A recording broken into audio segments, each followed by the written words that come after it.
ವಿಶ್ವವಿಖ್ಯಾತ ನಾಡಹಬ್ಬ ದಸರಾ ಮಹೋತ್ಸವದ ಜಂಬೂ ಸವಾರಿಗೆ ಕ್ಷಣಗಣನೆ ಆರಂಭ ಆಗಿದೆ.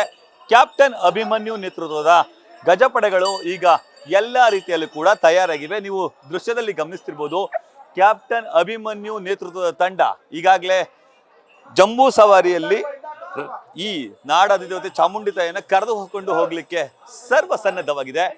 ಒಂದೆಡೆ ಧನಂಜಯ, ಮತ್ತೊಂದೆಡೆ ಅತಿ ಹೆಚ್ಚು ಕ್ರೇಜ್ ಇರುವಂತಹ ಭೀಮ, ಇನ್ನು ಕಂಜನ್, ಹೆಣ್ಣಾನೆ ಲಕ್ಷ್ಮಿ, ಅದರ ಜೊತೆಗೆ ಮಹೇಂದ್ರ, ಇನ್ನು ರೂಪ, ಇದರ ಜೊತೆಗೆ ಪ್ರಶಾಂತ್, ಸುಗ್ರೀವ, ಗೋಪಿ, ಹೇಮಾವತಿ, ಕಾವೇರಿ ಹಾಗೂ ಶ್ರೀಕಂಠ ಸೇರಿದಂತೆ ಎಲ್ಲ 14 ಆನೆಗಳನ್ನು ಕೂಡ ಈಗಾಗಲೇ ರೆಡಿ ಮಾಡಲಾಗಿದೆ. ಎಲ್ಲ ಆನೆಗಳನ್ನು ಕೂಡ ಚಿತ್ತಾಕರ್ಷಕ ಬಣ್ಣಗಳಿಂದ ಅಲಂಕರಿಸಲಾಗಿದೆ. ಎಲ್ಲ ಆನೆಗಳ ಮುಖದ ಮೇಲೆ ಗಂಡ ಬೇರಂಡ ಚಿತ್ರ, ಶಂಖ ಹಾಗೂ ಹಲವು ಪೇಂಟಿಂಗ್ಗಳನ್ನ ಮಾಡಲಾಗಿದೆ. ಇನ್ನು ಎಲ್ಲ ಆನೆಗಳು ಕೂಡ ತಯಾರಿಯಾಗಿವೆ. ಈಗ ಕ್ಯಾಪ್ಟನ್ ಅಭಿಮನ್ಯು ನೇತೃತ್ವ ತಂಡಕ್ಕೆ ಪುಷ್ಪಾರ್ಚನೆಗೂ ಮುನ್ನ ಸಾಲಾನೆಗಳು, ನಿಶಾನೆ ಆನೆ ಹಾಗೂ ಗಾಡಿ ಆನೆ ಸೇರಿದಂತೆ ಎಲ್ಲ ಆನೆಗಳು ಕೂಡ ಮೆರವಣಿಗೆಯಲ್ಲಿ ಸಾಕ್ತವೆ. ಪ್ರಮುಖವಾಗಿ ಮೈಸೂರಿನ ಅರಮನೆ ಅಂಗಳದಿಂದ ಬನ್ನಿ ಮಂಟಪದವರೆಗೆ ಸುಮಾರು 4.5 ಕಿಲೋಮೀಟರ್ವರೆಗೆ ಈ ಕ್ಯಾಪ್ಟನ್ ಅಭಿಮನ್ಯು ನೇತೃತ್ವದ ಈ ಎಲ್ಲ ಆನೆಗಳು ಕೂಡ ಸಾಕ್ತವೆ. ಈ ಎಲ್ಲ ಆನೆಗಳನ್ನು ಕೂಡ ಈಗಾಗಲೇ ಎಲ್ಲ ರೀತಿಯಲ್ಲೂ ಕೂಡ ಸರ್ವ ರೀತಿಯಲ್ಲೂ ಕೂಡ ಸನ್ನದ್ಧಗೊಳಿಸಲಾಗಿದೆ.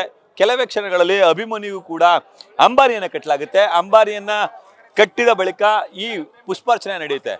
ನೀವೀಗ ದೃಶ್ಯದಲ್ಲಿ ನಡೆಸ್ತಿರ್ಬೋದು, ಹಿರಿಯ ಅರಣ್ಯಾಧಿಕಾರಿಗಳಂತಹ ಪ್ರಭುಗೌಡ ಹಾಗೂ ಆರೋಗ್ಯಾಧಿಕಾರಿಗಳು, ಹಿಂದೆ ಇದ್ದಕ್ಕಂತಹ ಆರೋಗ್ಯಾಧಿಕಾರಿ ಮುಜೀಬ್ ಸೇರಿದಂತೆ ಹಲವು ಅಧಿಕಾರಿಗಳೆಲ್ಲರೂ ಕೂಡ ಸದ್ಯದಲ್ಲಿ ಆ ಆನೆಯ ಮುಂದೆ ಒಂದು ಸುಂದರವಾದ ಚಿತ್ರವನ್ನು ನೀಡಲಿಕ್ಕೆ ಮುಂದಾಗ್ತಿದ್ದಾರೆ. ಕಾರಣ ಇದು ಒಂದು ಅಂತಿಮ ಕ್ಷಣ, ಅಂದ್ರೆ ಎಲ್ಲ ಆನೆಗಳು ತಯಾರಾಗಿ ನಿಂತಿರುವಂತ ಕ್ಷಣ. ಈಗ ಈ ಎಲ್ಲ ಆನೆಗಳು ಕೂಡ ಮೆರವಣಿಗೆಯಲ್ಲಿ ಸಾಕ್ತವೆ. ಜಂಬೂ ಸವಾರಿಯ ವಿಶ್ವವಿಖ್ಯಾತ ಮೆರವಣಿಗೆಯಲ್ಲಿ ಸಾಕ್ತವೆ. ರಾಜ್ಯ, ಹೊರ ರಾಜ್ಯ, ಜಿಲ್ಲೆ, ಹೊರ ಜಿಲ್ಲೆ, ದೇಶ ವಿದೇಶಗಳಿಂದಲೂ ಕೂಡ ಲಕ್ಷಾಂತರ ಮಂದಿ ಪ್ರವಾಸಿಗರು ಆಗಮಿಸಿದ್ದಾರೆ. ಇದ್ರ ಜೊತೆಗೆ ನ್ಯೂಸ್ ಫಸ್ಟ್ನ ಟಿವಿ ಮುಂದೆ, ಪರದೆ ಮುಂದೆ ಕೂಡ ಲಕ್ಷಾಂತರ ಮಂದಿ ವೀಕ್ಷಕರು ಏಕಕಾಲಕ್ಕೆ ನೋಡ್ತಾ ಇರ್ತಾರೆ. ಅವರೆಲ್ಲರಿಗೂ ಕೂಡ ಈ ಒಂದು ಸುಂದರವಾದ ಕ್ಷಣಗಳನ್ನ ತೋರಿಸುವ ನಿಟ್ಟಿನಲ್ಲಿ ಈಗ ಆನೆಗಳೆಲ್ಲವೂ ಕೂಡ ಸನ್ನದ್ಧ ಆಗಿದೆ.